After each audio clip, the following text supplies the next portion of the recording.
The Adventures of Sherlock Holmes, starring Basil Rathbone and Nigel Bruce.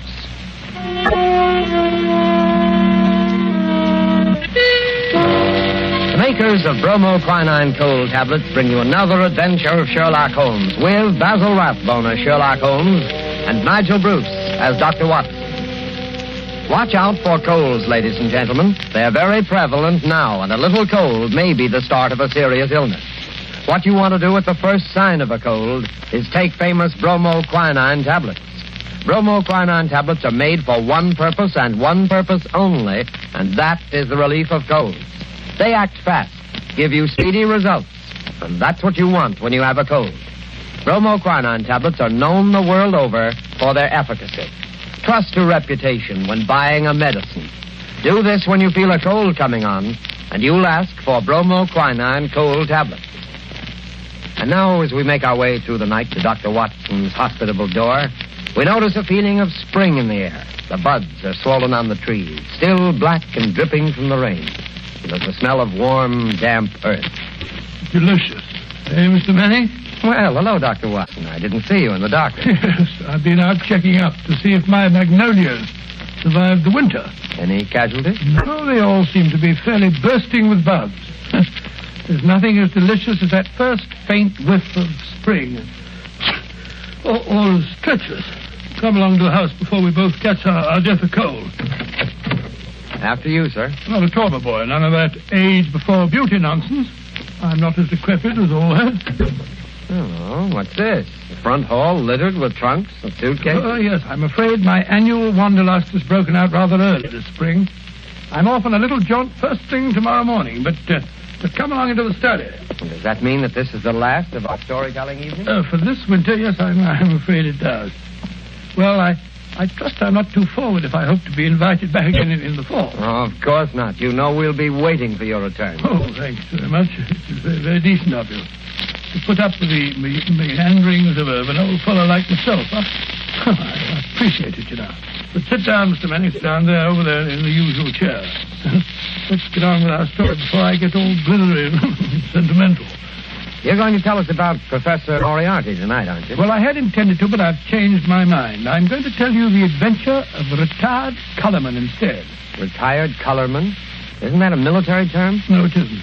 Mr. Josiah P. Amberley had been the junior member of Brickfall and Amberley, manufacturers of artistic paint boxes. He made quite a tidy little fortune. Retired from business at the age of 61, bought a house at Lewisham, and then settled down. The next year, 1897, I think it was, the old fool married. Married? Yes, married. The woman 30 years his junior. Yes, that's always a bit risky. Risky? Within 2 years, he was as miserable a creature as crawls beneath the sun. Oh, dear me, I'm jumping ahead of the story again. As I was saying, it was the 23rd of April, 1899, and a rainy and disagreeable April it had been. Holmes was in a melancholy and philosophic mood that morning as he stood by the window, watching the raindrops chasing one another down the pane. Rain had always depressed him when he was not working on a case. When he was working on a case, I don't believe he realized that there was such a thing as weather.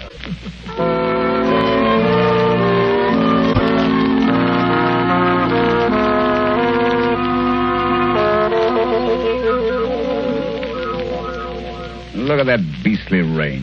Hasn't stopped for 3 days. Might as well be another flood. Well, heaven only knows what transgressions could have brought it on. That's been a really first-class crime for months. Oh, cheer up, Holmes, cheer up. It's probably good for the crops or something. The shortage in crime? No. The rain, of course, probably makes the little buds sprout and the little shoots shoot. Oh, don't be so blasted optimistic. More likely rotting all the seed that's already been planted. Rain, where the deuce does it all come from? This confounded English climate? Why any man with half a brain stays on this rain-soaked, mist-bound island is beyond me. Oh, I doubt if the men have anything to do with it. It's the ladies, God bless them. This climate gives them perfect complexions, and with so many lovely creatures about, what Englishman would think of quitting the country? So much beauty, such exquisite... Oh, rubbish, Watson, rubbish. The spring has given you a temporary softening of the brain. I regret to say it seems to have that effect on most impressionable males. Impressionable nonsense. When a woman's concerned in running for cases, you never even notice whether she's 16 or 60, and then you don't care whether she's got a well-turned ankle or whether she's flat-footed. Oh, why should I? Holmes, there are times when I think you're Cold-blooded fish. Possibly, Watson, possibly. Why do you suppose the fool doesn't show up? What fool? Josiah P. Amberley. Oh, is he one of your clients? Oh, I suppose I may call him so. He's been sent to me by Scotland Yard. Oh, by Scotland Yard. Quite, by Lestrade, to be exact. You must consider the case fairly hopeless if Lestrade hands the matter over to me of his own accord. Look, Holmes, there's a cab drawing up in front of our front door. He must be your client, Mr. Amberley. Yeah. Strange-looking individual, eh, Watson? He's quite an old fellow. Looks literally bowed down with care. Ah, but no weakling. Look at those shoulders and that chest. The framework of a giant. He's arguing with the cab driver about the fare. Huh. Watches the pennies, eh? I must say I don't like his face. So fierce and eager, and the way those snaky locks of grizzled hair stick out from under his hat. I wonder what he's worrying. What's worrying Mr. Amberley? Willing to bet it has nothing to do with money. I imagine nothing else could upset him to any great extent. Nonsense, Holmes. You always look on the base side of human nature. Here he is now. Come in, come in. Which of you is Sherlock Holmes? I am. This is my friend, Dr. Watson. Oh, how are you? I'm a broken man. He's robbed me, the swine. Taken everything I had in the world. I thought he was my friend, and he took everything. Right from under my nose, in my own house. Robbed me, he did. Yes, I felt sure it was a question of money. Money? Who said money? He stole my wife, the light of my life, the apple of my eye. It's true she was very expensive, but after all, she was my wife, and he stole her. Now, Mr. Amberley, My if you... beautiful blonde wife, hair like gold, and my securities. The money I saved up with years of hard work. Gone, all gone. Yes, thank you. First, tell us about your wife. How long have you been married? 2 years. 2 years, and she's tired of me already. 2 little years. Easy now, good man, easy. More facts and fewer recriminations if we're to get to the bottom of this case. Well, 3 years ago I retired. Bought a house. Big house at Lewisham. Cost me plenty of money, that house did. Well, sir, I'd never lived alone in a big house before, and got sort of lonely. House began to need looking after, so I thought I'd start looking around for a wife. Nice, healthy, young wife to look after me. Then I met Ella. Handsome girl she was, too. A good cook. Hair like gold. Could bake a beef and kidney pie that would melt in your mouth. So I thought I might as well get married. Yeah, very practical, I'm sure. Yes, that's what I figured at that time. But, Lord, Mr. Holmes, the money a woman runs into. There made my heart bleed the way the money went. I should have thought you'd have been glad when the other fellow took it off your hands. But who was this... This wolf in sheep's clothing? Yes. His name was Dr. Ray Ernest, a young fella. He used to come over at night and play chess with me. I see. He stole your wife. Yes, and my securities. Yes, but surely the securities are registered. You can hardly hope to convert them. Maybe not, but I must have them back. And you've got to find those securities for me, Mr. Holmes. You've got to find them. And your wife, of course? Well, of course, wherever she is, they are. Not quite. On the other hand, Mr. Amberley, I confess I don't see that I can be of much service. It's a routine matter, and I'm sure that Scotland Yard would be only too glad... They haven't found not a single security. Oh, very well. We'll do our best. Dr. Watson will take a run down to your house at Lewisham to look over the grounds. Oh, really? Yes. I hardly expected you'd come yourself. After my heavy financial loss, nobody cares if an old man's heart is broken. Now, stop that blabbering. I'm not coming myself because I'm preoccupied with the case of the 2 Coptic patriarchs. This particular case doesn't seem to be very complicated. I'm sure, Mr. Amberley, that Dr. Watson can handle it as well as I could myself. Well, if that's the best that you can offer, I suppose I must be satisfied. Huh? Pampered, that's what she was. And that young man, that dirty pickpocket, I treated him like my own son. He had the run of the house. And now look how they've treated me. Me, you never harmed a soul. Quite. And now, good day, Mr. Amberley. Yes. Well, good day, Mr. Holmes. And I shall expect Dr. Watson this afternoon. You have my address, I believe. Oh, the ingratitude, the rank ingratitude of it all. I must say, Holmes, I like the way you shoved all this off onto my shoulders. Coptic patriarchs, indeed. You just don't want to go. Right, Watson, right, the very first time. You've been begging for a case all to yourself for months. Well, here it is. Yes, and a nice case you've given me, I must say. That old skinflint. Oh, my daughter, oh, my ducats, eh? The emphasis on the ducats, if I'm not mistaken.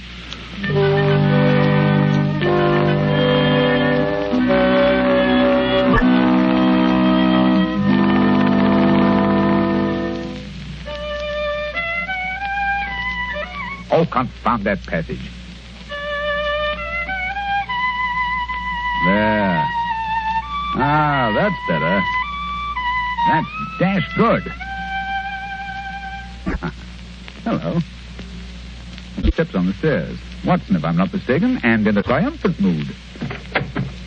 Hello, Holmes. Well, I'm back. Hail the conquering hero. A successful afternoon, I take it, with the light of victory in your eye. Well, I did manage to dig up a cure. Good. How about Mr. Amberley's place of residence? What's it like? Well, he calls it the Haven. Oh, charming.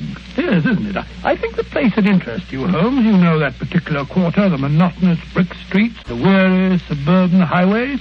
Well, right in the middle of them lies this beautiful old home, surrounded by a high sun-baked wall, mottled with lichens and topped with moss, the sort of wall... You may omit the Percy, Watson. I note that it was a high brick wall. What? I should have guessed it was the Haven, even if I hadn't asked the lounger who was smoking outside in the street. A lounger? Yes, a tall, dark, heavily moustached man with a curious look in his eye. With great tinted glasses and a Masonic type-in? Good heavens. How'd you know? Oh, the fool. A child of 10 could have seen through that. Oh, Mr. Holmes, I don't see it. Never mind. Continue with your story, Watson. Well, I'd hardly entered the gateway before I saw Mr. Amberley coming down the drive to meet me. He began at once, pouring out his grievances. We walked back to the house together. And? Well, once inside the wall, I must say, I've never seen a place worse kept. Garden lined with weeds and in a dreadful neglect. The house, too, was slatternly to the last degree.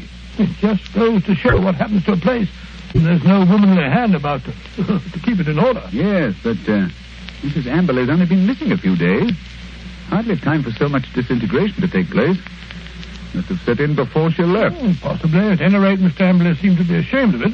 He was doing his best to remedy it, though I must admit that his efforts looked a trifle ineffectual.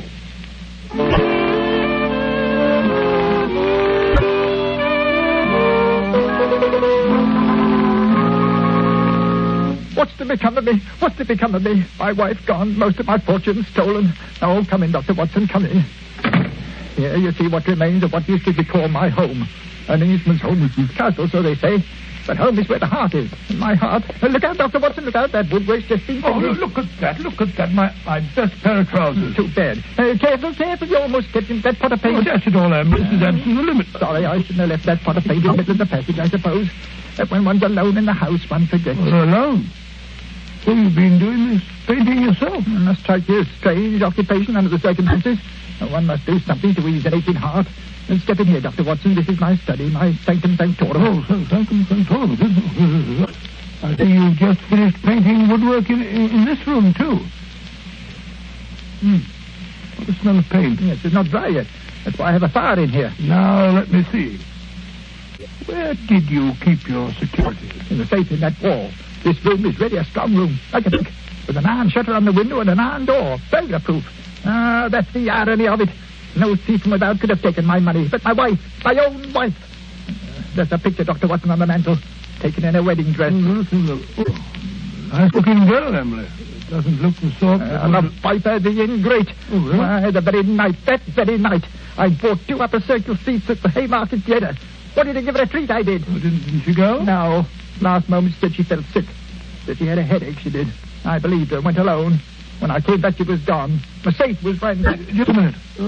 What night was that, Mr. Emily? Last Thursday. Oh, Thursday, was it? Yes, an unused ticket. Money wasted. She was always wasting money. May I have that ticket, Mr. Emily? Hold on. You thrown it in the fire. No, why? I wanted to get rid of it. I want to get rid of everything that reminds me of her. Here, give me that picture. Well, I say... There, into the fire she goes, closer. May her soul burn in torment. Her picture's burning now.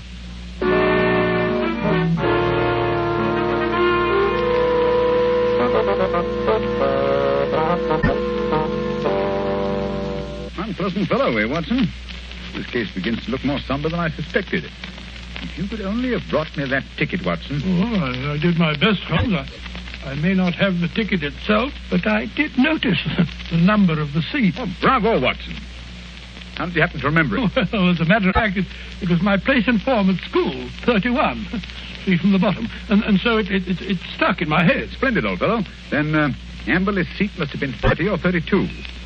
Dear me now. Who can that be? Well, whoever it is, he's dashed impatient. Oh, yes. Here he comes up the stairs, fairly running. Come in. Well, bless my soul if it isn't our old friend, our good friend, Mr. Amberley. What's up? A telegram, Mr. Holmes. I can't make anything of it. Here, see for yourself. Come at once without fail. Yes. Can give you information as to your recent lost find, Elman, Yes, at Elman. Vicarage. Dispatched at 2:10 from Little Purlington. Little Purlington in Essex, I believe, not far from Frinton. You will start at once, of course. Watson, look up the train. It's probably a hoax. What could anyone in Little Purlington But it's know from about a very responsible person. Where's my Crockford? Yes, here it is. We'll look up this minister of the gospel. Elman. Elman, here it is.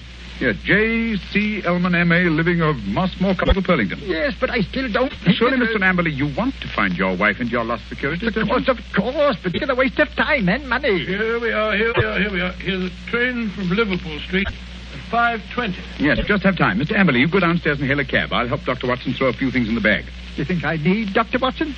Perhaps I'd better go alone. Oh, no. It may be a trap for all we know. I don't think I shall go. Mr. Amberley, it would make the worst possible impression on both the police and on myself if you refused to follow up so obvious a clue. We should feel that you are not in earnest about this investigation. Very well, I'll go. Perhaps you'd better go with him, Holmes. What? Take your case, Watson. After the brilliant ways in which you've handled it? No. Go along, Mr. Amberley, or you'll miss your train. Very well, but the expenses or something. Here you are, Watson. Here's your bag. It's packed. Yes, you never know when you may be called off on a case like this. I packed it for you. Holmes, I do think that... Quite. Now, whatever you do, see that he really does go to Little Purlington. Yes, I don't think that he's got Again, it. quite. Should he break away and try to return, get to the nearest telegraph station and send me the single word bolted. I will arrange to have it reach me wherever I am. What? You have something to look into at this end, then? I have, Watson. This case is beginning to take on a rather curious, sinister aspect. Above all, old man, take good care of yourself. And Mr. Amberley.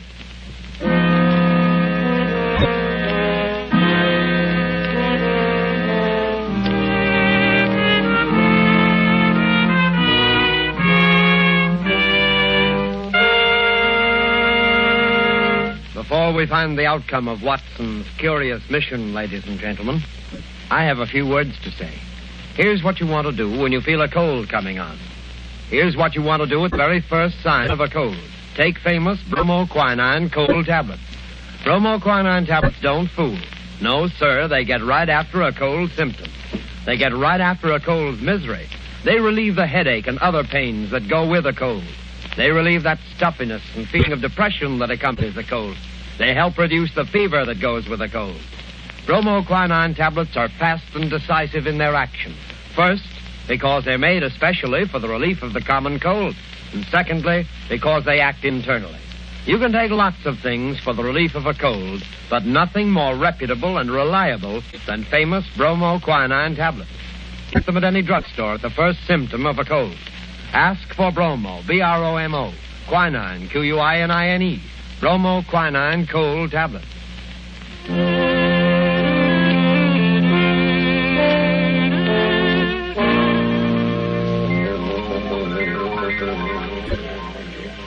Ah, confound this rain. Everything's as dark as a black hole of Calcutta. Here, the haven. Shitty little haven this is. I can find a window unlatched. Not much chance on the first floor. The old boy's 2 quarters. Ooh. Second-story window, perhaps. Now, if I can manage to scale this porch pillar. Ah, this confounded rain. Just slippery as a greased pole. Come on. Hey, there we are. Yeah. Here's the window that's unlatched. Easy. Now. 1 foot over the sill. Up with your hands. Up with them, I tell you. Thought I wouldn't see you prowling around down below, eh? Well, I've caught you red-handed.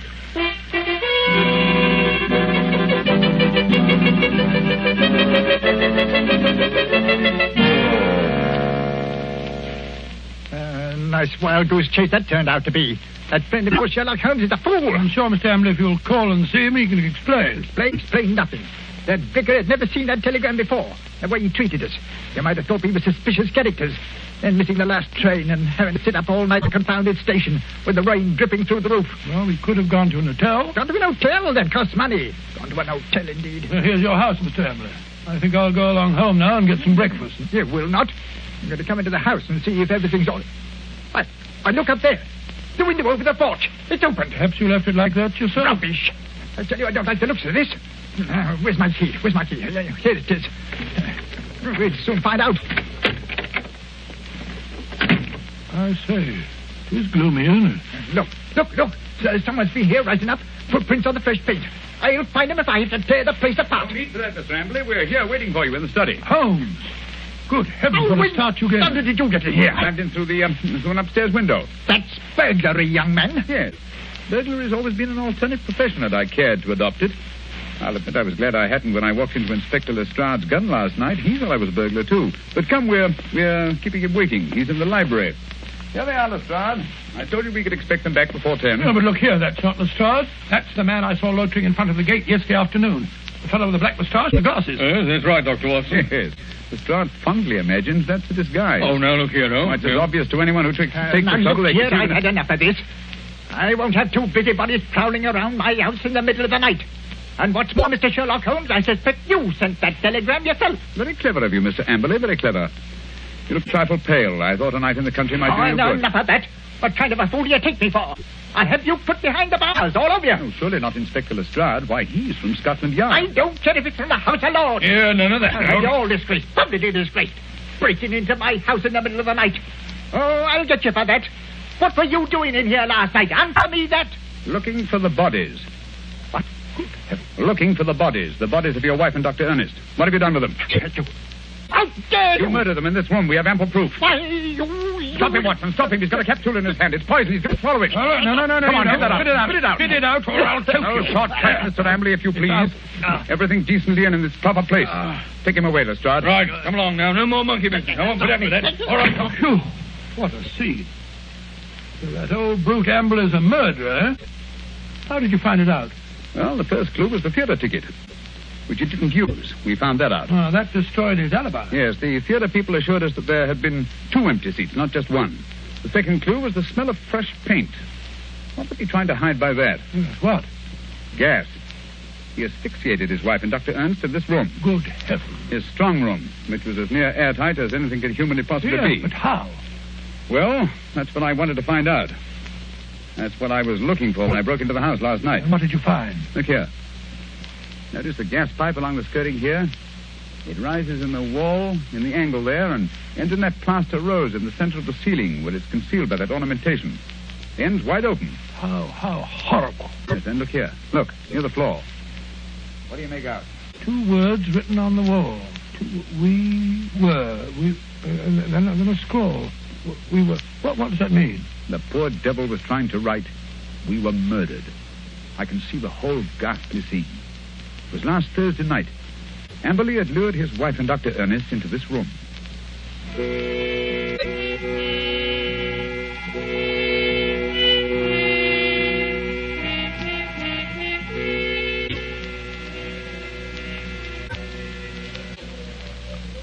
Oh, listen to that wind. I wish it would stop. It's not so bad in this room. Have a little game in here, eh, Dr. Ernest? Just you sit here, there. Entertain the doctor while I go and look for the chessmen. Excuse me for a minute, Dr. Ernest. Certainly. And if you don't mind, I'll close the door. There's such a draft. It'll be much cozier in here with the door closed. Much cozier. If that wind only wouldn't howl. I feel so depressed. Is there something terrible we're going to happen? Oh, nonsense, my dear Mrs. Amberley. This house is getting on your nerves. Is it any wonder? He gets worse and worse. Oh, Dr. Ernest, I'm so frightened. You must go away. What? Now, don't be alarmed, Mrs. Amberley. I've had your husband under observation for some time. I'm afraid he isn't quite normal. It isn't safe for you to stay here any longer. But, Dr. Ernest, don't you understand? I can't leave my husband. Heaven knows what would happen if I left him alone. We could get a nurse to take care of him. You can't stay here with him. What was that? Josiah, he heard us. He was outside the door listening. Oh, Dr. Ernest, this is terrible. What can we do? Listen. You hear that? It's the gas. Someone's turned on the gas. I can smell it. Hurry, we've got to get out of here. What? Oh, the door's locked. He's locked the door. Amberley! I say, Amberley, open the door! Quick, the window. No, that's locked, too. The iron shutters. Amberley! Amberley, let us out! You realize what this means? He's going to kill us. He must have gone mad, I'm afraid. Yes, it's what I was afraid of. He's a maniac. A homicidal maniac. Oh, this is horrible. We're trapped. What a fool I was. What can we do? I feel so faint. I can hardly breathe. Here, lie down on the floor. The air's better down here. It's no use. I can't stay awake. I don't mind anymore. I'm quite all right. Really. Mrs. Amberley. Mrs. Amberley. Don't give up. I feel faint, too. I must warn people. It's dangerous. I can't think. God, I can't breathe. I can't think.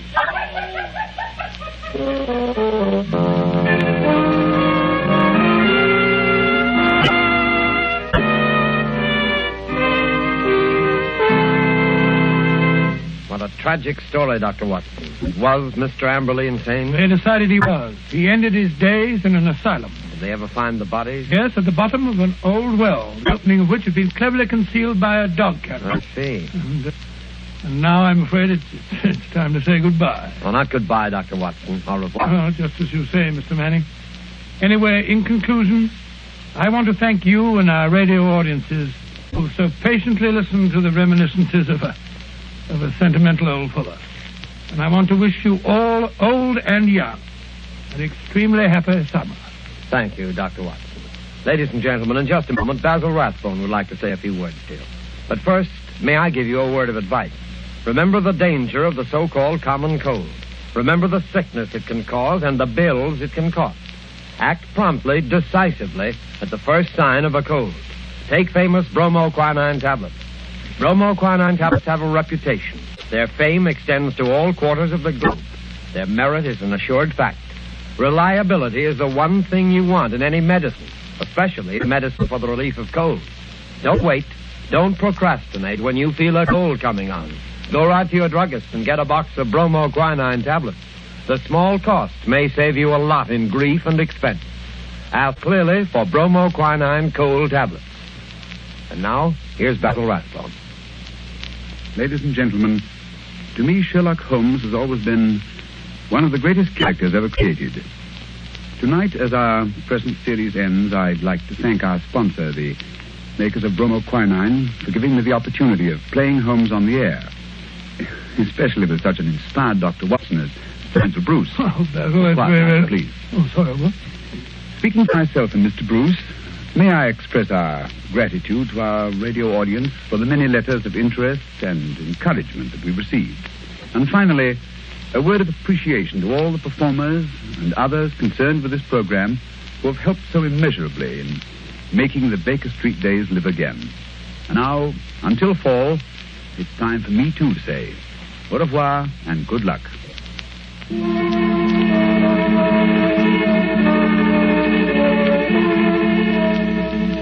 You have been listening to a Sherlock Holmes adventure adapted by Miser from Sir Arthur Conan Doyle's story, The Retired Colourman, with Basil Rathbone as Sherlock Holmes and Nigel Bruce and Dr. Watson.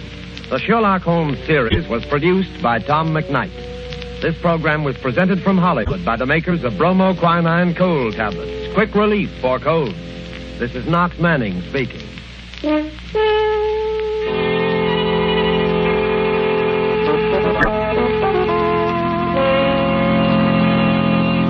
This is the National Broadcasting Company.